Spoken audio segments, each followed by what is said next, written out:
Hello, welcome to our monthly webinar hosted by SpinGo. I'm Colin Mathis, the Content Marketing Specialist here, and I thank you for joining us.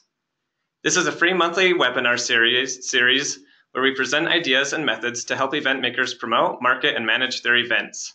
If you're joining us for the first time, thanks for being here, and welcome back to those who have attended before.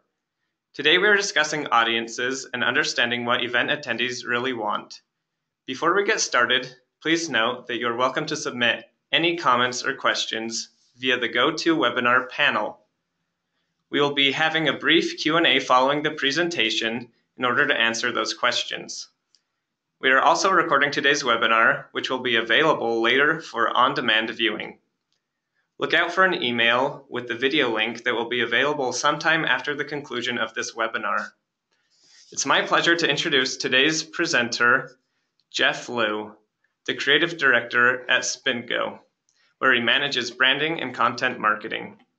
Recently, Jeff has worked on creating new messaging and marketing content, along with creating landing pages, designs, and content for new products we have launched at SpinGo. Jeff has over 8 years of marketing and advertising experience, and he has built brands for clients in a wide range of industries, including events, healthcare, and technology. Previously at DDB Chicago, one of the world's leading creative ad agencies, he worked with Wrigley, Altoids, McDonald's, and Reebok to help them grow and engage customers. I've worked with Jeff for over a year now, and not only is he a pleasure to work with, he has a wealth of marketing knowledge that I'm excited for him to share with us today. Jeff, I'll turn the time over to you. Thank you so much, Colin. It's my pleasure to be here as well. Excuse the cold that I'm fighting. Hopefully this comes through loud and clear, but I'm excited to share what I've the knowledge that I've gained over the last few years in advertising marketing. Really, we're here to talk about how we can improve ourselves as event makers. So this webinar is for event managers. If you're a branding manager, a marketing manager, or sales manager, and you need to create and communicate timely, relevant messaging to your audience, this will help you do that. Also for event organizers, planners, and producers, if you're looking to create a program or an experience that resonates with an audience, this is for you. And what it comes down to is that if you don't know what your audience wants, then you're guessing. And we want to help you not to guess. This webinar will help give you the power to know what your audience really wants and how to give it to them. First thing I want to talk about is I want to share a couple experiences that I've had while attending a couple of recent events. The first one, there's this local community theater where we live here in Utah, and there's a small venue, but they're very successful, always sold out. They put on musicals and plays, and it's just a delight to go to. And my wife and I enjoy going there every couple of months. My problem as an event attendee at this theater is that they're almost too busy, and they've tantalized me with their delicious cookies and concessions. And I've gotten them before, but the concession lines are always super busy. So usually I'm running a little bit behind. I get to the theater about 5 minutes before the curtain opens, and I've missed my opportunity before the program starts to get my cookie, my delicious cookie. Intermission isn't any better. The lines are super long.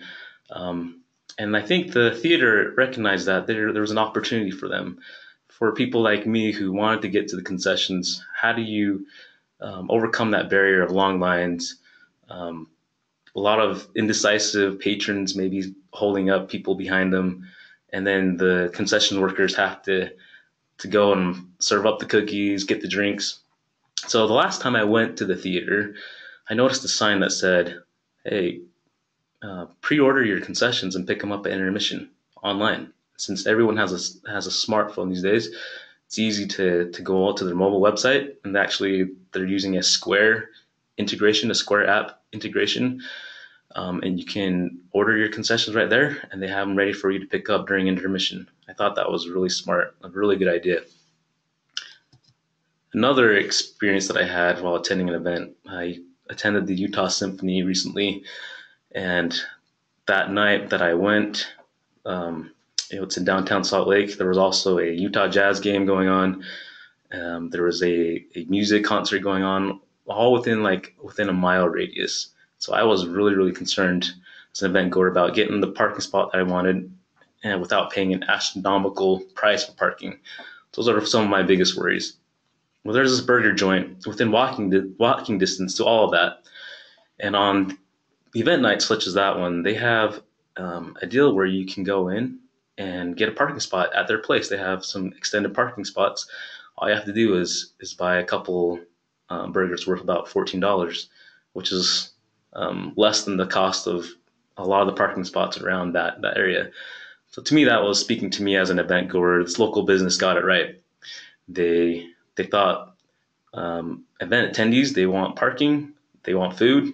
We got both. Let's give it to them. Thought those were both really good ideas as far as like an event experience. So where do these ideas come from? How do you come up with ideas that will engage and improve your attendees' experience? An idea comes from an insight. An insight is not an idea. An idea is what you do with an insight. So an insight is a new way of thinking about some aspect of your brand or event. In this case, we're all event makers, and we want to look at our events in a new and different way, and how it interfaces with your audience. An insight is something you didn't know before, and it changes the way you think about your problem. So if you have a marketing or event planning problem, what can you implement that will change the way you think about it? Some examples of an insight. I go to advertising because that's kind of my background. And you can back up into an insight from a campaign that is well known, and one is a Snickers. So it's been a couple of decades now that they started a campaign, not going anywhere for a while. So the ad, it was a TV ad. It goes something like this.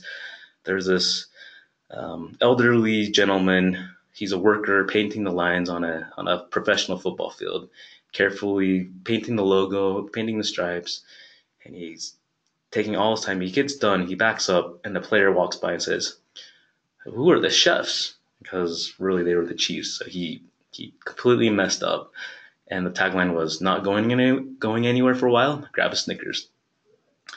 Very funny, very very funny ads. In fact, they've evolved that campaign to, you might have seen them, where the tagline is "Hungry, why wait?" or Snickers satisfies. So the insight that they're using is Snickers doesn't compete against other candy bars, but against other snacky between meal type foods, like a slice of pizza or a bagel. So you can see where that idea came from. Another well-known example is Got Milk. This is actually from the California Milk Processor Board. Milk, when you think about it as a product, it's not the sexiest product. It's white, gives you strong bones and strong teeth. How do you get people to drink more milk? Their insight here was people always seem to drink milk along with something else. So you could take that insight and come up with a campaign. So like milk and cookies, milk and chocolate cake. But they really nailed it with their idea. But the idea came from that insight that people always seem to drink milk with something else. Another example that I really like comes from the tech startup world. So there's this app called Bourbon, launched a few years ago. It's similar, if you ever use Foursquare, it's similar to that app. People check in, they can make plans at locations, they can tell their friends where they're going, and they can also share photos through some of the features. Well, the app wasn't gaining a lot of traction. They were competing with Foursquare. They weren't getting the traction they wanted, so they did a lot of user testing. The app developers tested their audience, they interviewed them, and what they found was people weren't using check-in features at all. What they were using, though, were the app's photo sharing features. So this insight helped them to make a pivot. They completely changed their business model, their app, and they relaunched the app as Instagram. And within 8 hours of launching that app, they were the number one photo sharing app in the App Store. Took them just a few months to develop, but they were really, with the insights that they learned, they were able to improve the app, and it went on to sell it to Facebook for $1 billion. So very successful for them. So with these insights, how do you find them? How How do you learn the insights that will change the way you do your business or plan an event or market your event? Here are 3 ways to do that. Excuse me. First, you want to think like your audience, and then you want to get the facts, and that's basically research. And then you want to get to know your audience in their natural environment. So let's talk about thinking like your audience. You probably know more about your audience than you think, because we're all in some way a consumer. We all go to events. So let's put ourselves into your audience's shoes. And to do that, there's a couple exercises you can do. One thing you can do is think about, what did you buy last? Was it a Snickers bar because it's your favorite? Was it a magazine because it had a story that you wanted to read? Or was it a mobile app that you wanted to try that appealed to your interests? So when you think about what you bought last, you can think about how it affected you as a person. And what it comes down to is that every sale is a personal sale. So in terms of marketing, we all know the four P's: product, price, place, and promotion. The 5th P is personalization. Our success as event makers comes only when we bring our audiences a message or an experience that connects with them on a personal level.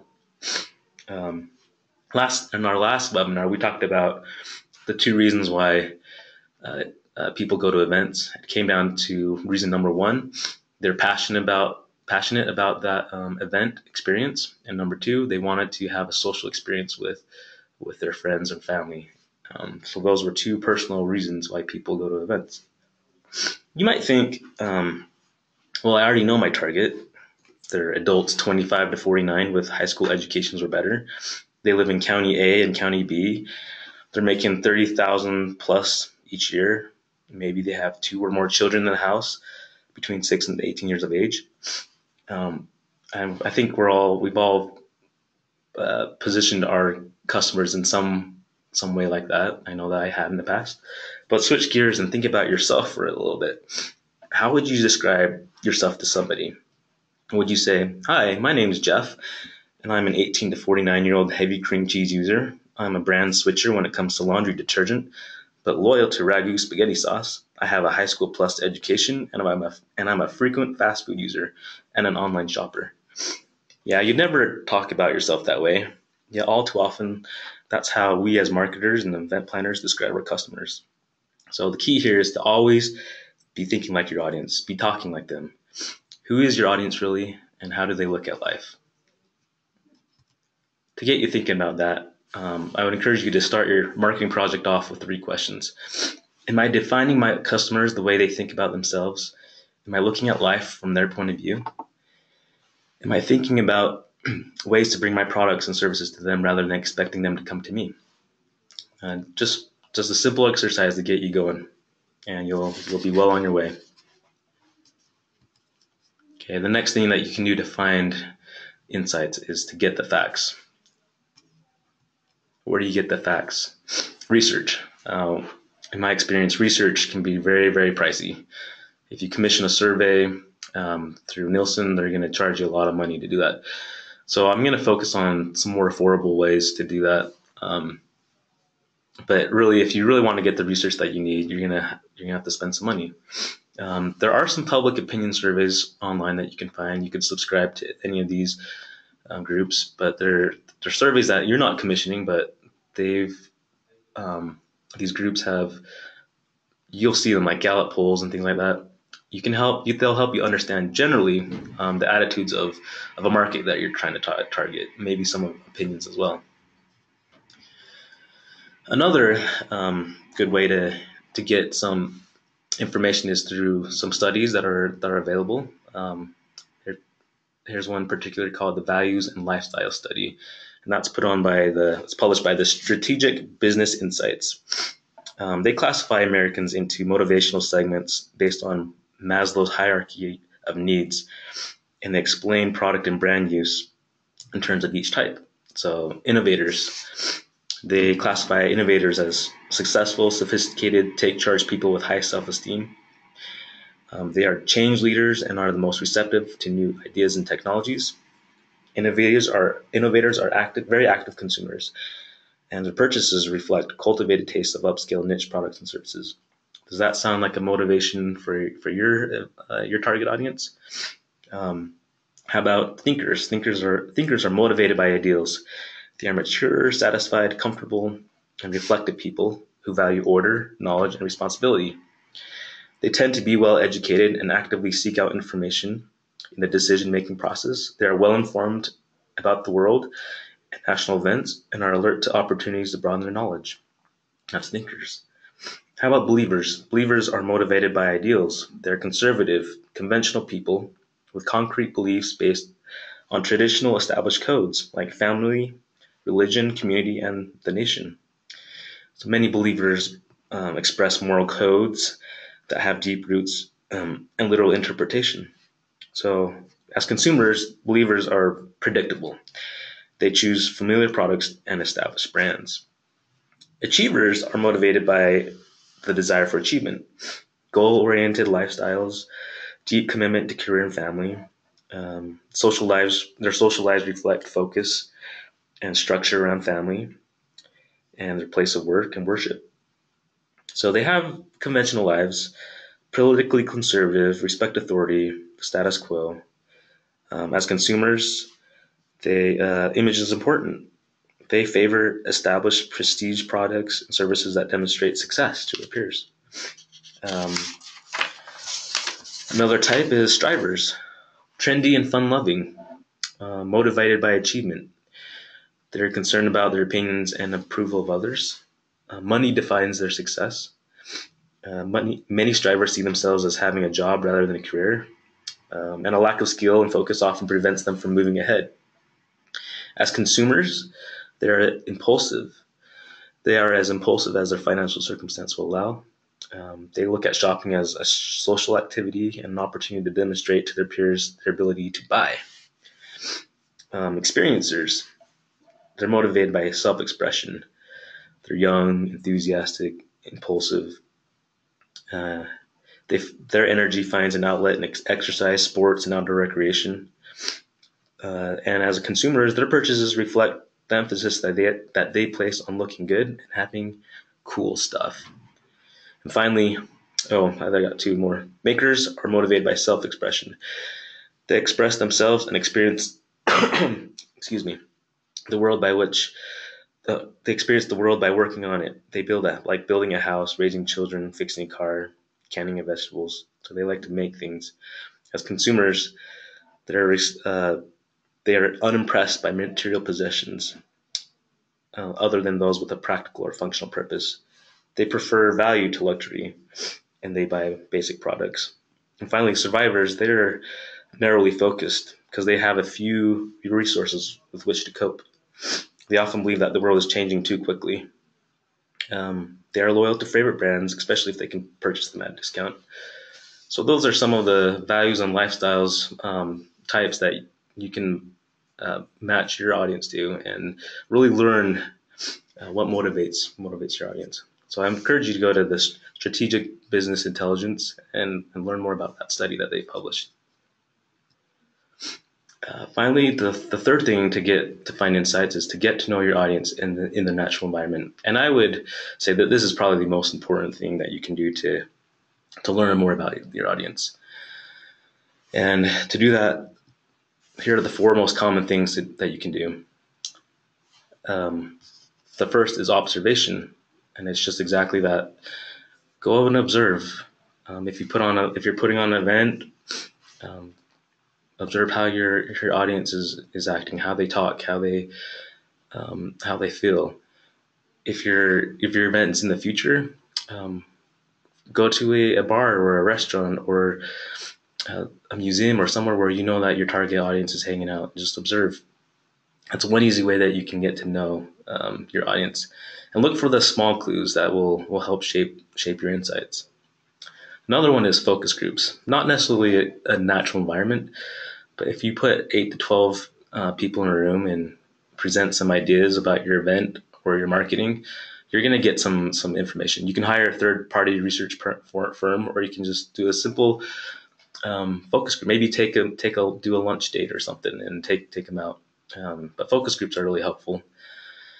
Surveys and questionnaires are a relatively inexpensive but yet effective way to get some information. With in the digital age with social media, it's easy to just ask, what do you want in an event? What do you want in marketing? And then interviews. This one's important. Here at SpinGo, we make an effort to interview as many of our customers as possible. If we can't get to their house or their place of work, we do it over the phone. I have a couple pointers here for putting on a good interview. So when you're interviewing someone, you want to dress the way your consumer's dressed. You want to say that you want your dress to say, "I'm like you, and we're going to have a good conversation." You don't want to alienate them by the way you dress. Don't take notes if you can possibly avoid it. Have a recorder. It might feel awkward at first, but as soon as you get into your discussion, you'll forget it's even there. Tell your consumer why he's there. Tell them straight up, this is why you're here. You want to manage their expectations. And then tell them that you have no vested interest in their answers. And the reason why you want to do that is because when someone's being questioned, their experience, they usually kind of revert to back when they're in school. When you have a test and there's a right or wrong answer, you don't want to set that expectation because there is no right or wrong answer. And so if you have no vested interest in her answers or their answers, they're going to be more open to just say what's on their mind. So be sure to act interested in what he has to say. Make the first questions easy to answer to kind of warm them up. Then you move from general to specifics. Start wide and then bring into what you want to hone in on. The most important question you can ask is why. Why did you respond that way? Why do you do this? You're going to get a lot of good information just by asking why. And then a good tip is to watch someone who interviews people for a living. A news reporter, your favorite talk show host, Jon Stewart, for example. How do they interview people? And what are some ways that you can implement their techniques? So once you've gathered all this, an example of a company finding an insight through interviews is Durasoft, and they make color contact lenses. So Durasoft, when they were launching their product, their researchers went out and talked to women. They wanted to target women, and they spoke with women about how they felt about clothes, cosmetics, and hair coloring, all kinds of consumer products that help one change their appearance or improve their image. So they talked about how much it was fun to play around with clothes and makeup, to be one person for one day and a different person for another day. Something about consumer personalities in that regard. Then they tried on the lenses, and they saw for themselves the dramatic change it could produce. Here's what one woman said. She said, "This is fantastic. Up to this point, we've had the power to change anything about ourselves, anything but our eye color. You can change your hair color, the shape of your nose, the size of your lips, or the size of your hips, the color of your fingernails, but your eye color was something you couldn't change. Now even we have the power over that." So the insight that the researchers found was that this product isn't about fun and playing around at all. It's about power. The power to control yourself, the power to make yourself be exactly what you want to be. Using that insight, they created a really engaging marketing campaign that was about a power that can actually be kind of dangerous when you think about it. And it hit the insight dead on. So in their first year after launch, Durasoft colors sold record-breaking numbers because of the insights from gathering information in one-on-one interviews and groups. So with all the data that you've gathered, what do you do with it? Here's a quote that we love to say here at SpinGo. If we're in a meeting and someone makes a suggestion about how we should market something or how we should build a product, if there's not data to back it up, we say, "Hey, your opinion, although interesting, is irrelevant." If you have the data, though, how much easier it is to go to your team and say, "Hey, look, we found these insights, and this is what we should do. This is what we should do for our event. This is how we should market our event." To do that, to kind of turn those insights into action, you can build what we call buyer personas. It's a very common marketing tool. Many of you have probably used one. But a buyer persona is a semi-fictional representation of your ideal customer base based on market research and real data about your existing customers. This is from HubSpot. And they say when creating your buyer personas, consider including customer demographics, behavior patterns, motivation, and goals. The more detailed you are, the better. So distilling all those insights and data into like a very digestible document, no more than a single page, maybe 1 or 2 pages, will help get everyone in your team bought in and on the same page. Another thing you can do is create a marketing brief. And that's a 1-page document as well.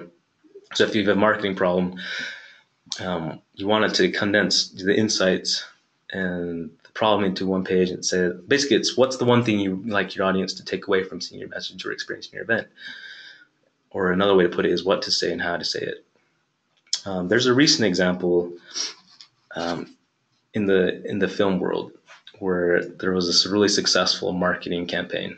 I just want to talk about that for a little bit. This is a film called Deadpool, and it was the film that wasn't supposed to work. I haven't seen it yet, full disclosure, but I've heard it's pretty good. It stars Ryan Reynolds. He's not as well known as, say, Captain America or Spider-Man. He's a Marvel character. He's not a well-known superhero character. And this movie has been in production or development for a while. They had a modest budget, a really tight budget. And the expectations for Fox, the studio, was that it wasn't going to do very well. Maybe not, I shouldn't say that, not do very well, but that it wasn't going to be a slam dunk. So it was released just this February in the dead of winter. So that's it's kind of a summer blockbuster, but in the dead of winter, how well does that really do? So the marketing team, they had a couple insights. One insight was that they knew that the hardcore fans, they were worried about the costume and how it would be portrayed. They feared that the costume wouldn't be right. So they were worried about that. And the fans were also worried about tone. So using those insights, they came out with a brief that they wanted to address the costume concerns, and they wanted to have a viral campaign with viral-friendly trailers and meme-ready images. Also, they wanted to embrace Ryan Reynolds, the actor playing the main character. And he's basically the embodiment of this character. So they used him a lot in their campaign. Well, they knocked it out of the park. The first image that they released was the one you see on the left. It's kind of, if you remember that Burt Reynolds image, I can't remember what magazine, it was Burt Reynolds in the Nude. They kind of spoofed that with this image here. And that calmed all the worries that the fans had about the costume. And then they put out some viral trailers and images. I really like this one because it was coming out around Valentine's Day. This movie is like hard R, really violent, but they pitched it as a joke to their fan base. Ryan Reynolds is kind of a well-known romantic comedy star, so the joke here is that you could take your girlfriend or your wife to see this Deadpool movie, and then there's kind of a bait and switch. So this joke was shared around a lot. So the result is Deadpool became the first R-rated movie to top 100 million in domestic box office sales over its opening weekend. It pulled in 135 million in North America and 284.5 million worldwide. A lot of industry experts are calling this a game changer. It's all because they knew their audience and they came up with a brief that worked. So in summary, what is an insight? A new way of thinking about some aspect of your brand, or in this case, our case, an event, how it interfaces with your audience. How do you find insights? By doing a lot of research. This is the hard part. You're gonna have to spend some money, spend some time. Maybe you could, if you're strapped for cash, you could maybe bring in on an intern to do some of that research for you. But you have to do it. Otherwise, you're just guessing. what your audience wants. And then turning your insights into action. You want to create some briefs and personas. That will get you started. We've talked a lot about, but we can't go too detailed. And so here are a couple books that I recommend to learning more about consumer insights and behavior. First one is Tuned In. And that quote that I shared earlier, your opinion, although interesting, is irrelevant. This comes from that book. That's by Craig Stoll, Phil Myers, and David Meerman Scott. Another book I would recommend is Hitting the Sweet Spot, How Consumer Insights Can Inspire Better Marketing and Advertising by Lisa Fortini Campbell. So these are two good books that will give you some processes around research and finding those insights. And that's all I have. I'd like to open it up to some questions and see if we can help you out.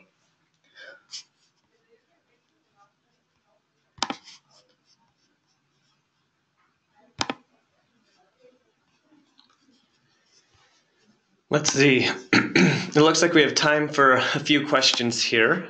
So if you have some, you can still send them in, but we can get started.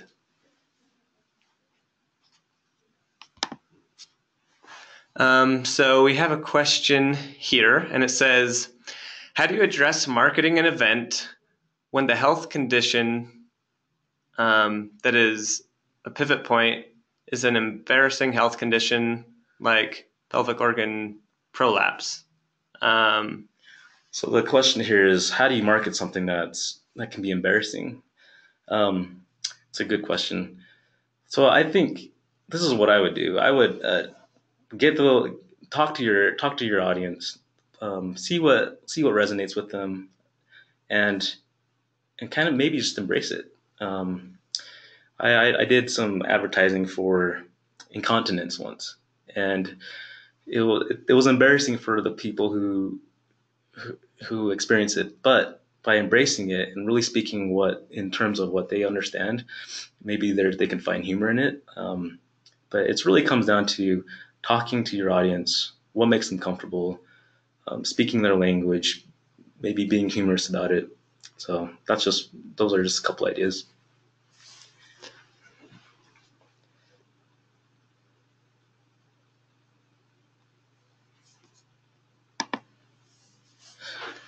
We have another one here. It says, how do you measure your results from what you find out from insights? So the insights, so that comes after turning your insights into action. And there's this process called the build, measure, learn process. And you want to be as lean as possible. So say you have a marketing campaign that's come out of an insight, for example, Snickers. That's that long-standing campaign, not going anywhere for a while. Grab a Snickers. They may have tested that message. Maybe they took that to a focus group. I don't know. I wasn't on that campaign, but I can imagine that they put out some ads, some online ads, and were able to test and measure. In the digital age, you can always test how well the message is resonating. To actually test the insights, that's a little bit trickier. But you have to just kind of go with your gut when it comes to insights, and you'll know it when you see it. You'll know that an insight is going to help your event when it just kind of gets you excited. So really, it's about testing the idea, not the insight. Maybe you measure the insight by discussing it with your team, discussing it with your audience, even seeing if that's the right way. But to measure the results, that comes down to like how well are your ads performing, how well is your marketing performing, how well did your event do. That's really the true measure.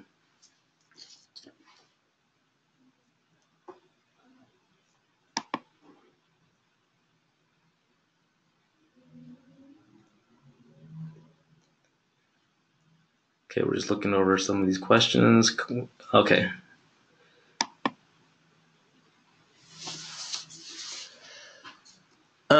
Let's see here. We have one here. It says, how do you establish a baseline as a basis for ongoing marketing?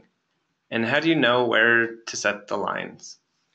Yeah, so it's a good question. You have to have a baseline for any goal measurement. Something that we do here at SpinGo is we have some marketing goals. If we don't have a baseline yet, we'll run some tests for a month or a couple of weeks, and that sets kind of the main baseline. For example, if we're running some Google ads, we've never done that before. But we have a hypothesis. You have to have a hypothesis when you're testing something. So we say, hey, we know that Google ads are going to increase increase traffic to our website. Let's test it out, and then we can establish that baseline after a week or two or a month. The longer you test that, the better. But if you're strapped on time, just even a day or two could even work. But the thing is you have to have a hypothesis of what you want to test.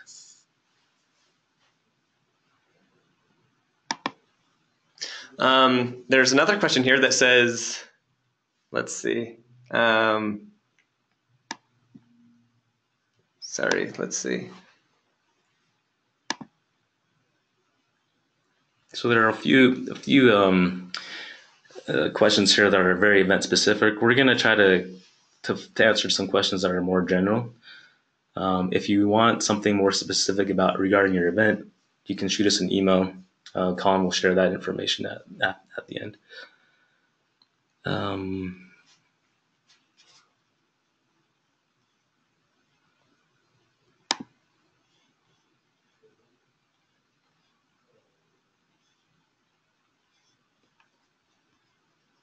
Okay, so here's one last question that I think of many event makers are asking. What if your target market is broke? How do you translate an audience that doesn't spend much into paying customers? I think that's a challenge that event makers are facing all the time. How do you get them to spend more money? And it comes down to what we've talked about this presentation. You can find some ideas that really resonate, like the idea that I shared at the beginning, making it easy for them to spend money at the theater that I went to. There was that barrier. I don't want to stand in line just for a cookie, even though the cookie is super delicious. But they were able to translate an insight into an idea that facilitated money spent. And as event makers, you probably know this already, but the ticket is just the first part. Once you're in your event, that's when you can really capture the attention and get people to spend money. It depends on the event. There's this company here in Utah that they do like water parks and attractions and things like that, bowling and miniature golf. They discount their admission prices so much because they know that if they can get people into the park, they're going to spend a lot on food, on concessions, on souvenirs. So it's really just getting them in, and once they're getting in, then you can decide how you want to monetize them. That's great. Thank you so much, Jeff, for this great webinar and for this presentation on how to get insights into our audiences and how to market and to reach them. For all those who want, we do share out a lot of content through our social media sites, through Facebook, Twitter, and LinkedIn. If you follow those, you'll be able to see daily content posted that all has to do with event marketing and event management and just event tips in general. If you have any specific questions, you can shoot me an email at colinmathis@spingo.com. And thank you so much for coming to the webinar, and I hope you enjoyed it. And thank you very much.